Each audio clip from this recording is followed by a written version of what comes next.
ought to be in pictures. You're wonderful to see. You ought to be in pictures. Hello and welcome to Deep Dive Movie Reviews with my friend Steve Hackman and myself, James Marsh. This week, we are talking The Grey Man. Hey, but before we begin, if you haven't already subscribed to Deep Dive Movie Reviews, it would be a great favor to us if you went ahead and hit that subscribe button, ding that bell next to it so you never, ever miss a video. And just as a reminder, Deep Dive Movie Reviews does contain spoilers, so you have been warned. James, tell us about The Grey Man. Okay, so The Grey Man is the latest big budget, action-packed, star-studded extravaganza from Netflix. We have Ryan Gosling and Chris Evans in the lead, and it's directed by Joe and Anthony Russo, who are most famous for directing Avengers: Infinity War and Endgame. This is adapted from the novel by Mark Greaney, which is the first in a series of novels that I think there were about 10 so far, and it focuses on a sort of former government secret agent assassin working for a covert ops group.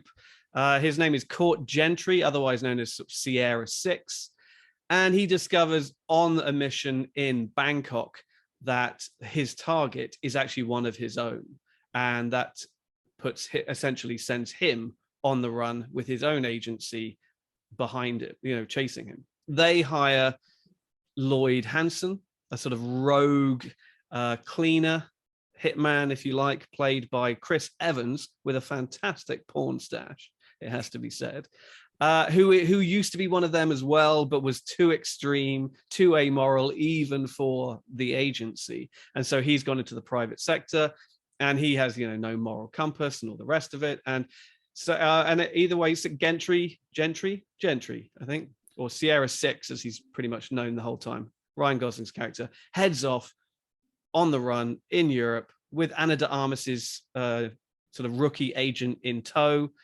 And the only person that knows how to track him down is his former handler, played by Billy Bob Throrton, who is immediately kidnapped along with his niece, played by Julia Butters, and they are used as leverage. And that's essentially the premise. So, Steve, The Grey Man. That was a surprisingly good setup there, James. I like that a lot. That was good.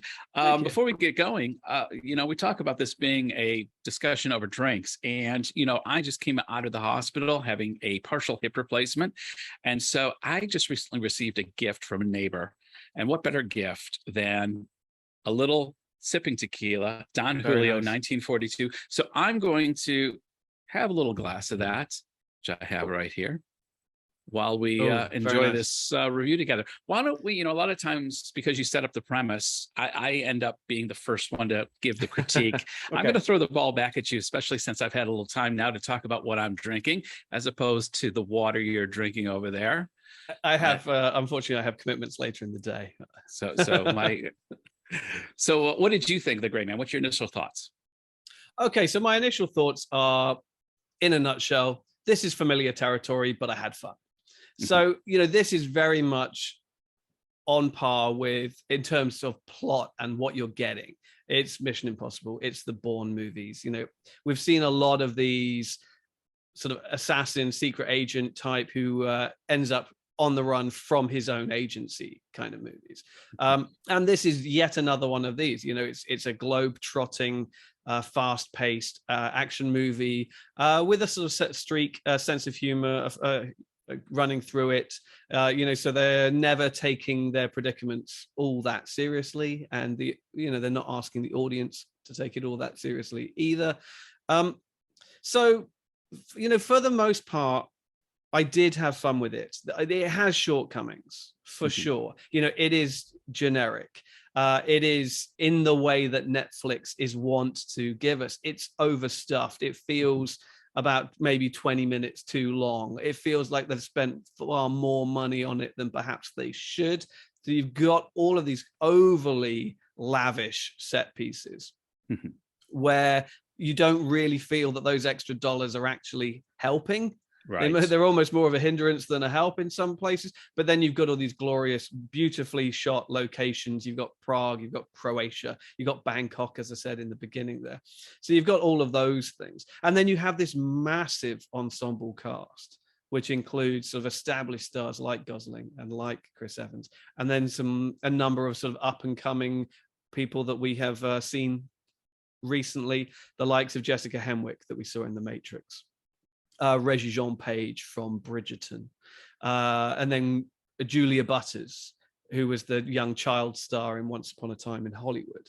But then you've also got these sort of veteran heavyweights like Alfre Woodard and Billy Bob Thornton and people like that as well. So, I think there is a lot to kind of unpack in the minutia of what works and what doesn't work in this film. But it's big, slick, dumb, and quite entertaining, I thought.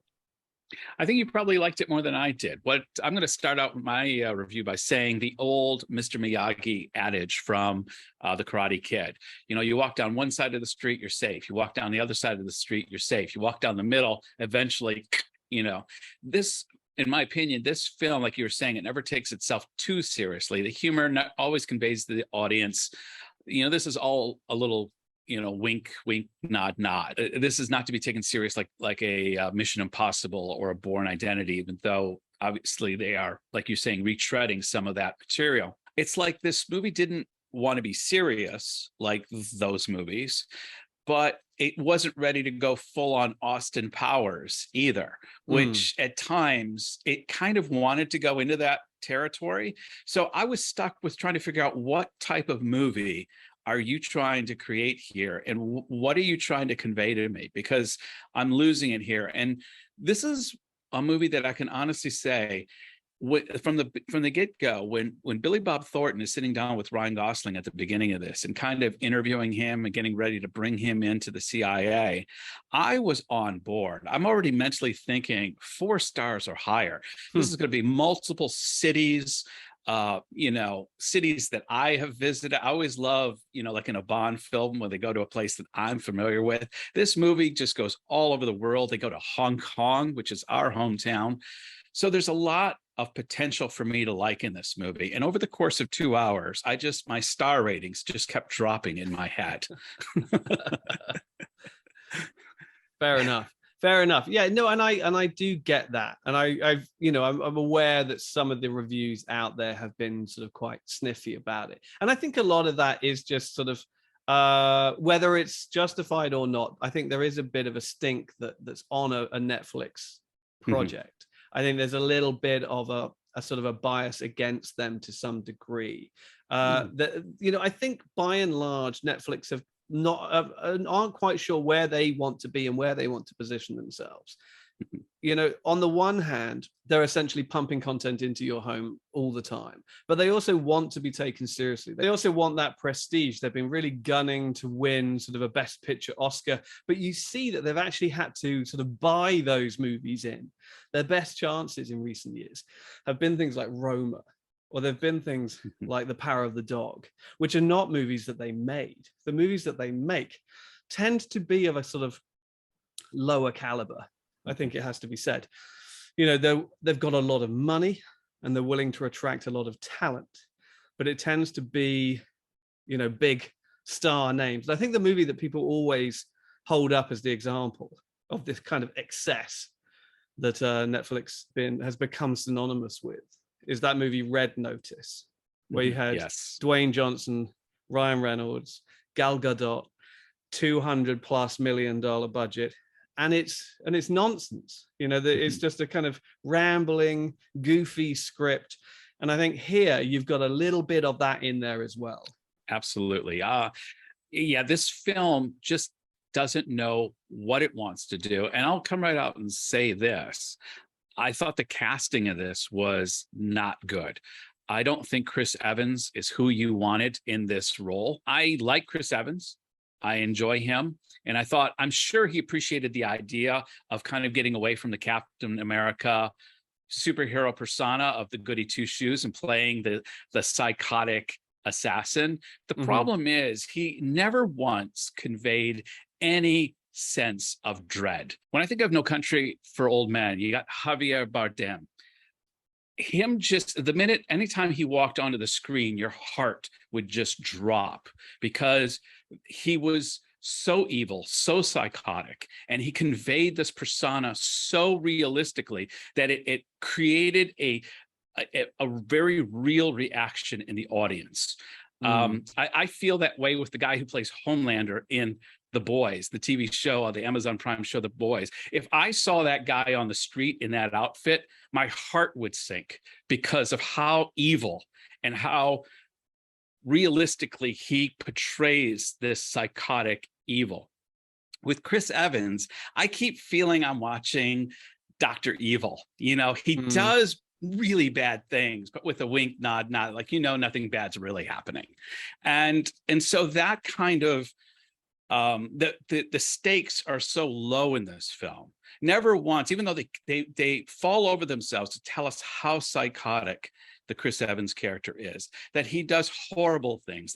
And Chris Evans is constantly explaining all the horrible things he does. But even when he does horrible things, you kind of know that it's kind of a joke and it didn't really happen. This is all just a game. And that was one of the problems with this film, is it never really conveys any sense of realism whatsoever. Yeah, no, I totally agree with that. I mean, I will say I actually kind of enjoyed Chris Evans in this. I appreciate the fact that he was... It was the porn mustache, wasn't it? Absolutely. I'm a sucker for a porn mustache. I'm trying to do one myself, but it's... You know. But, you know, I do appreciate the fact that he's trying to get away from his squeaky clean Captain America image. I mean, there are no stakes. I mean, there is no real tension here. I mean, you know, he's not going to kill that little girl, for example. Right. You know, he will be incredibly terrible to ancillary secondary characters that don't mean anything to anybody. But when it comes to somebody that we do care about, you know, Chris Evans isn't going to go there because you know, he still has an image to protect. But by and large, I kind of liked what he was doing. I liked his sort of laissez-faire approach to it. I mean, it's becoming something of a cliche in and of itself, having a character like that, you know, who's so detached from the terrible things that he's doing. You know, if you watch a lot of Korean movies, you know, that's what they have. You know, everybody in there is just so willing to do the worst things to each other all the time. But I thought, you know, good for him for at least trying, you know, and for putting that kind of performance out there. And by and large, I thought, you know, I didn't mind Ryan Gosling. You know, he's done this kind of thing before in like Drive and Only God Forgives and movies like that, where, you know, I do believe that he is a kind of a loner with few friends and even fewer words. And so when he's sort of on his own, you know, that kind of makes sense. You know, he's a man who can act with his eyes far more effectively than he can with dialogue. Right. Yeah, I think he's incredibly good at that. And he's beefed up for this one. I mean, there's a moment where he's like at the sink and his arms are like the size of tree trunks. You're like, I thought the same thing. You know, my first thought was, wow, personal trainers can really have an impact. I should get one because that can have a real result. I mean, I think the biggest problem for me with the film is that the big set pieces, the big action set pieces, didn't really have any weight to them. Yeah. You know, unlike obviously Mission Impossible is the go-to here, you know, where you've got the luxury of having a leading man who wants to throw himself off buildings and what have you. There's a sense of peril and danger and tangible threat on screen. Whereas in this one, you know, he's running along the top of tram cars in Prague or whatever, and the whole thing's exploding, but it all feels very digital. It all feels very sort of lightweight, and you don't feel that sense of threat or danger or vertigo or anything that you would watching Tom Cruise do his stuff. As big as the extravaganza is of a Tom Cruise Mission Impossible film, it still has an umbilical into the physics of reality. He may defy that occasionally, but it still tries to keep everything within the norms of physics or some kind of measure of logic. Whereas this film, I mean, I think it might have been Prague, I forget, because they're in so many different cities. But at one point, Chris Evans' gang is trying to capture Ryan Gosling, and then the van that's chasing opens up and it has this mounted missile launcher in the back of the van. And even Tammy, who's watching, watching it with me goes, oh, for crying out loud.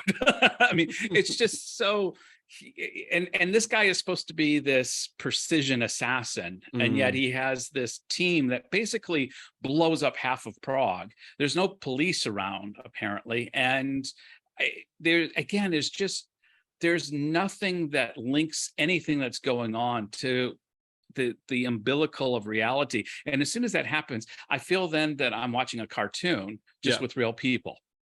Well, this is it. As soon as, there is no anchor in reality, there are no consequences for anything that they're doing, anything that's happening. So, this is supposed to be a story that's taking place sort of in plain sight, but unaware, but we as normal people are unaware of their existence and this whole world. But when it's blowing up half of, I think it is Prague, that bit. Yeah. You're like, well, come on, and then all of these cops are getting killed and all the rest of it. And you're like, well, this defies kind of reality. I mean, and also you've got the way that the Jason Bourne films, in the way that, you've got this spectacle, but it's believable peril in like the Mission Impossible films. In the Bourne films, which again is a very similar story of a guy on the run from his own employers. Right.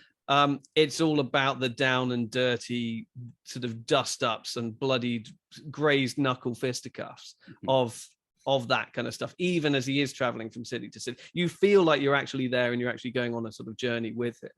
Yeah. Now there are elements to this story that felt very similar to the Bourne movies, like how there is there's an assassin on call in every city. There's a wet team or whatever they call them everywhere, and so wherever you go, there's a local. And you get a performance of promise, shall we say, from the actor Dhanush, who I believe is a Tamil actor, South Indian actor. I don't think I've seen any of his movies, but he comes in, you're like, oh, here we go. But then he doesn't really, he comes in sort of late on, and the canvas is already too splattered in too much. Agreed. Yes. So he doesn't really have an opportunity to make much of an impact, unfortunately. And I think overall that's kind of the problem with the movies. There's too many moving parts, none of which seem to really, who's carry much weight. Well, the burden of responsibility of trying to create this anchor to reality falls on the Jessica Henwick character, which admittedly I still have a crush on since The Matrix, and I'm rooting for her career. I thought she did a great job in this. But essentially she ends up having to be the conscience, where she's constantly reminding Chris Evans, you can't blow up cities. You can't do this. We have to bring this, this has to be quick. This has to be efficient. This has to be quiet.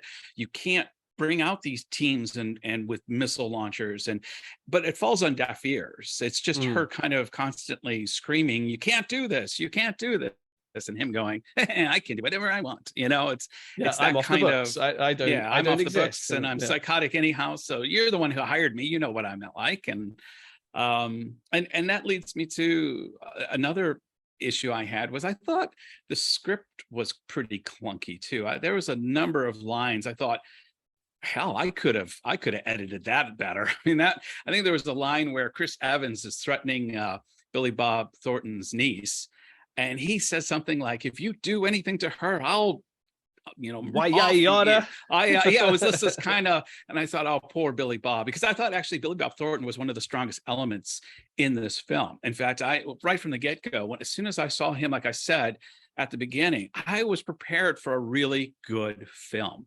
And unfortunately, my expectations slowly dissolved over the course of 2 hours. I think that's fair. I mean, it's good to see sort of Julia Butters sort of growing into, a strong performer. I mean, she was this great unexpected standout in Once Upon a Time in Hollywood, which obviously has a lot of great performances in it. She's the little girl who sits with DiCaprio on the set of the cowboy show that he's shooting. She's the little actress there, and she's wise beyond her years, and understands the industry better than he does, and he's just completely dumbfounded by her professionalism, if nothing else, while he's struggling to keep it together.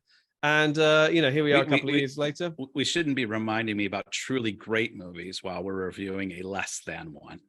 No, true, but it's because of that performance that you see her here, and I think that that's true of a lot of a lot of the cast, and I think that that's a byproduct of the industry, is that when you get a new fresh face who pops up in one standout role, they get work, they get hired, that's what this film seems to really bring out. They got Anna de Armas, who obviously really shined in the last Bond film. You got Jessica Henwick, who's a real up and coming performer, who was in The Matrix, as you mentioned. Julia Butters, who was in Once Upon a Time in Hollywood. They have created in this film a great avenue for these up and coming stars. It's just unfortunate that in the end, I felt the payoff didn't really do them any favors. Yeah, no, I think there is a lack of payoff. There's a lack of weight just in general. The whole thing does feel very cartoonish, and that it's being propelled by hot air more than any sort of sense of danger or desperation. I mean, in particular, and I think he's a decent actor. I just don't think he was right for the part. It was Rege-Jean Page, who plays Carmichael, who's kind of the bad guy. He's the agency overseer who decides, okay, no, we need to get rid of Six. His time has come. He's exceeded his usefulness or whatever. He's the guy that outsources to Lloyd. So he's the nefarious, ambitious suit essentially behind it all. And the guy's maybe 30, and I just didn't feel that sense of sort of power. The whole point of a character like that is he has the power at his disposal to get rid of anybody that he wants, and you didn't ever feel that he wielded that kind of power. He just felt too young, too inexperienced, a human being. I'm not talking about Page as an actor, but just the character just felt sort of too inexperienced to be in that position, to wield that degree of power and control, to a point where he's being nefarious with it. None of it rang true for me, and that was a big problem with that, is that he just wasn't a believable threat. Yeah, no, I agree. The actor was fine. The character. Normally when you have that kind of character brought into a movie, and that kind of trope has been used before, where the newer generation is supplanting the older generation, there's a reason why the supplant happened. Whereas throughout this whole movie, if you were an outsider over this whole thing, you'd be thinking, there's no way I would get rid of Billy Bob Thornton over this guy. That was continually reinforced, that the guy that was meant to be supplanting the new generation, supplanting the old, no way could fill the shoes of Billy Bob Thornton. Yeah, no, absolutely. I completely agree. And elsewhere, Anna de Armas I thought was fine, and it was good to see her essentially do the thing she did in No Time to Die, but do it for longer. I don't think she's as good here as she was in No Time to Die.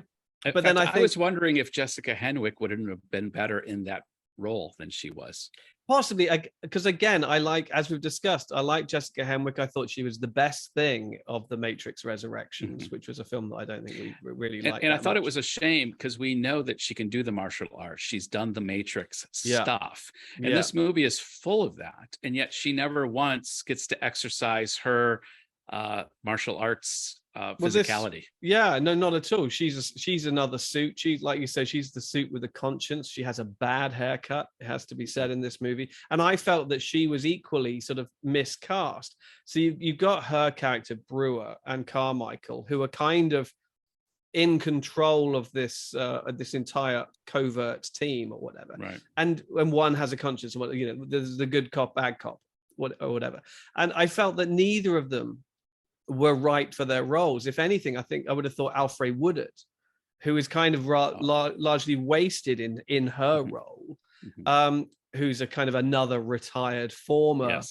handler, would have been better, to the point that it would have almost have been beneficial to the film to have had Billy Bob Thornton and Alfre Woodard in those roles. Yeah, that would have lent more weight to the situation. Absolutely.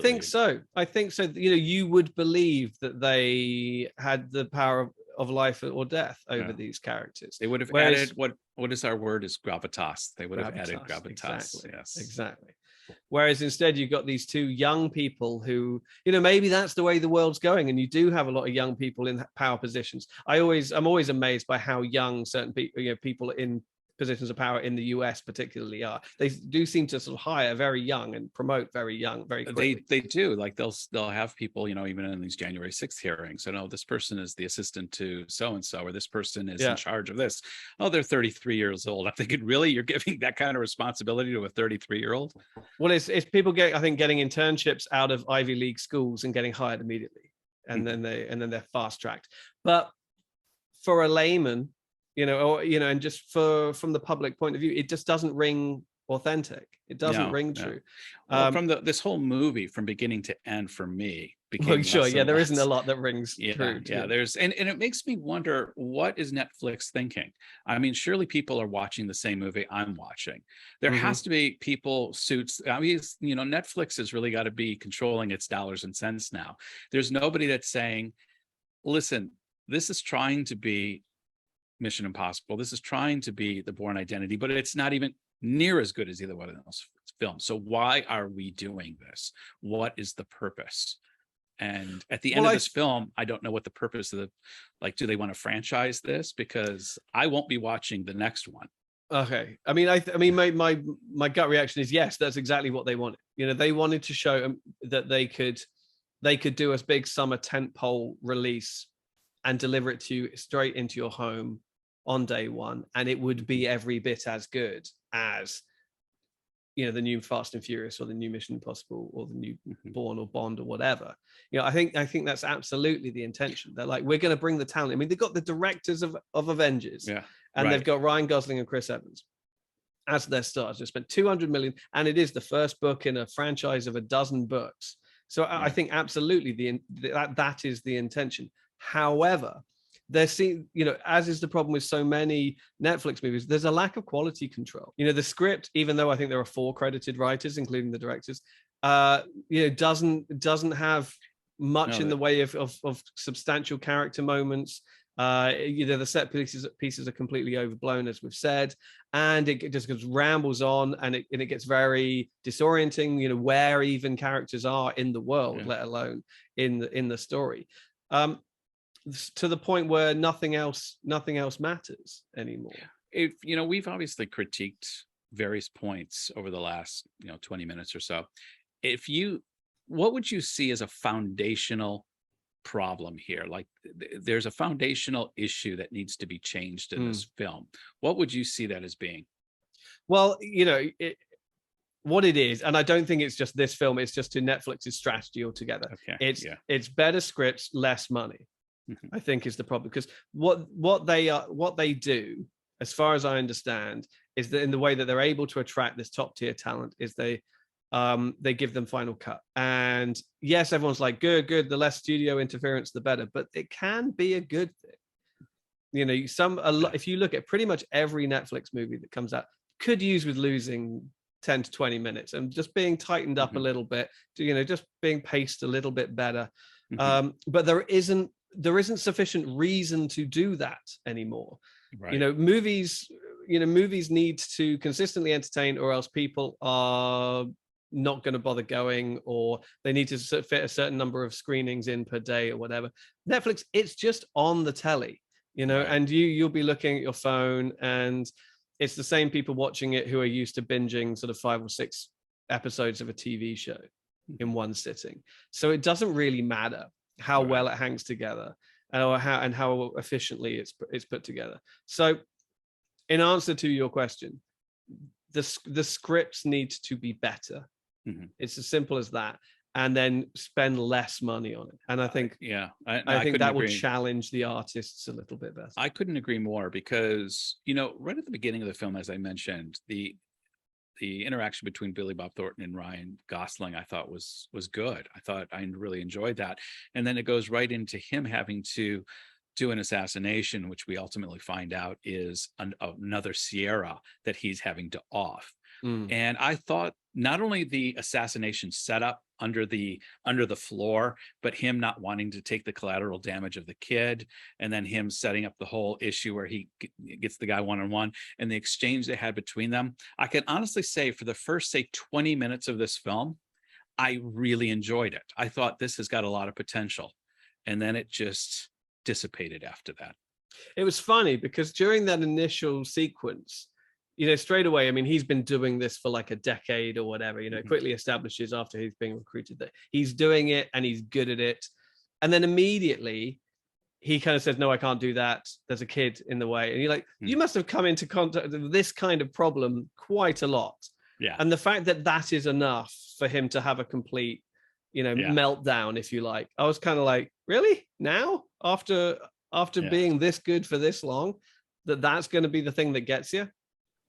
For me, it's not that. It's realizing that your target is one of you, and that this is what your employers think of you. You are nothing. Sooner or later, it's going to be your turn. I mean, that moment makes sense as his kind of turnaround moment. But the fact that he's already kind of having second thoughts and having a conscience, and you're like, come on, you've been doing this for a long time. You need to be introduced at least as cold-blooded. Arguably as cold-blooded as Lloyd is. Yeah.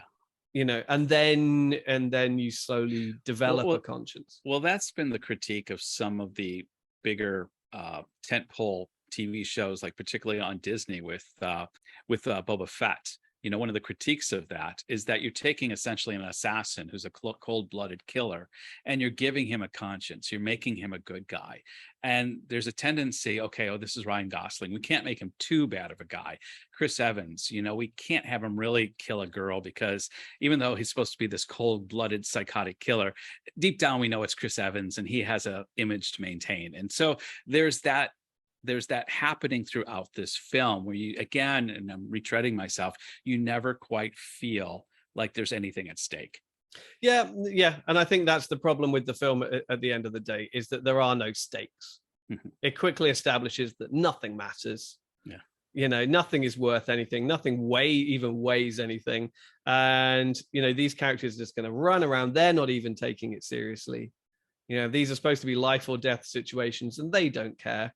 They're just having a snark and having a joke, and they're almost winking at the camera as they're doing it. And it's difficult for the audience to get really sort of invested. If you're looking for more than popcorn entertainment, ironically at home where you're unlikely to have popcorn, then you're not going to find it here. Another disappointment I had was this was billed as a cat and mouse game across the world by two assassins. The problem is it's never really a cat and mouse game. There are movies that have done really good cat and mouse games by two opposing forces who develop a mutual respect for one another, even though they have to kill one another. And there's something about the tension of someone who begins to admire their adversary while still having to acknowledge, I've got to kill this person. And that makes for a much better story. And although this film was billed as being that, it never even comes close to achieving that. Yeah, I mean, I think that's what I mean when I'm talking about at the beginning, you need to establish Ryan Gosling's character as a cold-blooded killer, so that the idea is that him and Lloyd are, or at least were, the same. Right. And then Gosling develops a conscience, and they become sort of the yin and yang of the same two sides of the same coin, if you like. And that's where you get drama between them. At no time is there any meaningful association between these two characters. They don't click, they don't connect, they don't see each other in one another. They don't. Nothing resonates. They're just they've never even had a flashback scene where they'd had a connection in the past. Like there's nothing to connect these two at all, like you said. Yeah, I mean, I don't know if I needed a scene where they were like, training together as kids at the academy or anything like that. They went to boarding school together. Come on, well, exactly. But something where it establishes that they're cut from the same cloth. Because that's the point. Yeah. That's where you get a meaningful connection, and you don't get that at all here. Their standoff, if you like, is always purely contractual. It's purely financial. Mhm. The only reason they have any kind of contact is because Lloyd has been paid to kill it. Yeah. That's it. That's it. And that's not enough. So James, drawing this to close and bring about a final thought and score, what should be our instrument of measurement for the Gray Man? Oh, gosh. Well, the MacGuffin in this film that we didn't even really talk about is that there is a thumb drive on a chain of deep dark agency secrets, because there always is. Isn't there always? Yeah. Yeah. And if it gets out in the open, completely arbitrary MacGuffins, then how about that? That sounds good. Mission Impossible 3, the MacGuffin. There you go. Exactly that. So James, how many what did you call it? Arbitrarily meaningless MacGuffins. MacGuffins would you give the Gray Man?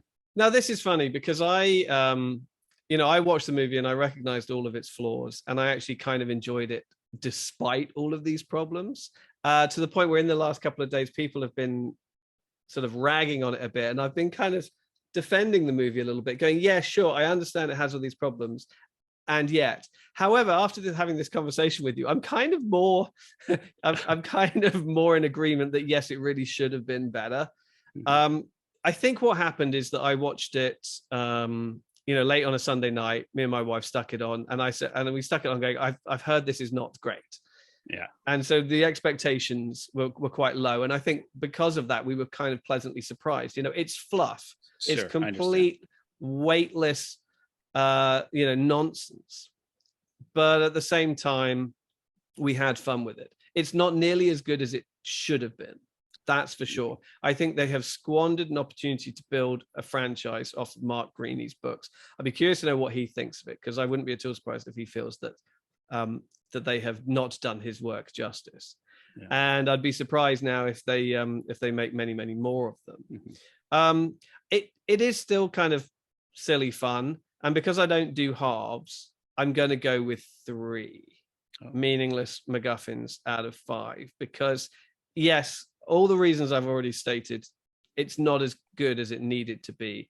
But I would be lying if I didn't, if I tried to claim now that I hadn't enjoyed myself while watching it. Well, I was going to be much more brutal than you on the scaling. But like yourself, these conversations tend to modify my scoring. And so I came into this fully intending to give it a brutal 1 star. Okay. But because I give halves, and because I liked Billy Bob's performance, I'm going to give it 1.5 stars. Okay. This movie is not a good movie. And I think I went into it with higher expectations, which led me to really being not upset with it. It wasn't like that, but this movie seemed to fail in just about every category. And it's like, if you need to go see a movie like this, just watch a Mission Impossible film, because they are much, much, much better. And again, if they're going to try to draw me back for a sequel, they're going to have to make some changes. Yeah, no, that's fair enough. I think the one thing that I would say is that it feels to me like a lot of the criticisms, or a fair amount of the criticisms that are being leveled at this film, are not actually specific criticisms of this film, but rather of Netflix's entire sort of blockbuster model.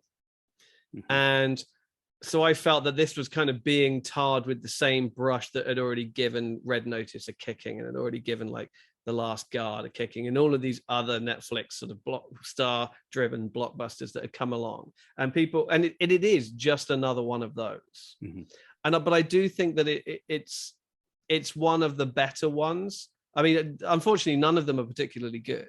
Right. But I do think it's one of the better ones, and I think some of the problems are with the factory rather than with the product. I agree. But like you said, nobody's saying, "Hey, let's rewatch Red Notice again this weekend."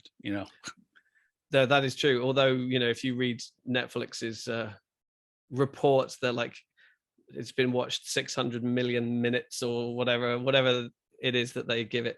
It's very strange how they quantify that kind of stuff. So I just want to, in the film's defense, I don't think all of the problems are inherently with the film The Gray Man specifically. And I think that some people, on not least the two leads, are putting in some fairly sort of fun, entertaining performances. Well, they're both good actors, so it's not going to fail because of them. They're going to come bringing their game. Again, I felt Chris Evans was miscast.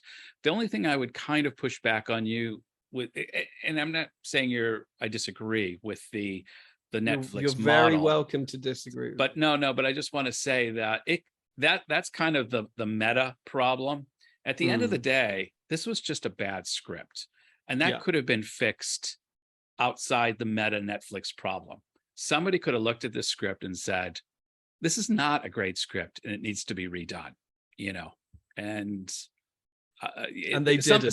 Some things can be fixed a lot simpler and a lot easier than restructuring here. Although I agree this needs to be done, but even just fixing this would have fixed 50% of the problems with this film. And I've just remembered one other thing, and I wonder whether some of the pushback against the film was the fact that the Russos, who obviously were doing a bit of publicity marketing the film in the last week or so, came out and made some very sort of strange comments along the lines of, cinema is an elitist activity. You don't need to do that. You don't need to watch things. And so, excuse me, that's very easy for you to say when you have you made the second biggest movie of all time. Yeah. When you made Endgame, which was a huge theatrical release, and now just because you're being paid by Netflix, it feels like that they're completely changing their tune. I think, there's a little bit of resentment being held against them, and by extension the film, because of this vault fast that they're making. Okay, well, fair enough. But at the end of the day, no, it's not great. Yeah. Well, there you have it. You have our opinions, but what about yours? Go ahead and put your perspective down in the comment boxes below, as well as, if you want to follow us on Instagram or Twitter, you'll find links to James and myself's accounts in the description box below. James? What were your opinions on The Gray Man? What are your opinions of the kind of the Netflix blockbuster model? Is this one of the better examples or one of the worst examples? Is this movie to blame for all of its own problems, or how much of this runs deeper? And by extension, are any of these Netflix movies working for you? The big ones, the big star-driven ones? Let us know in the comments. And you never know, we might review them in the future. Until next episode. You ought to be in pictures. You're wonderful to see. You ought to be in pictures. Oh, what a hit you would be.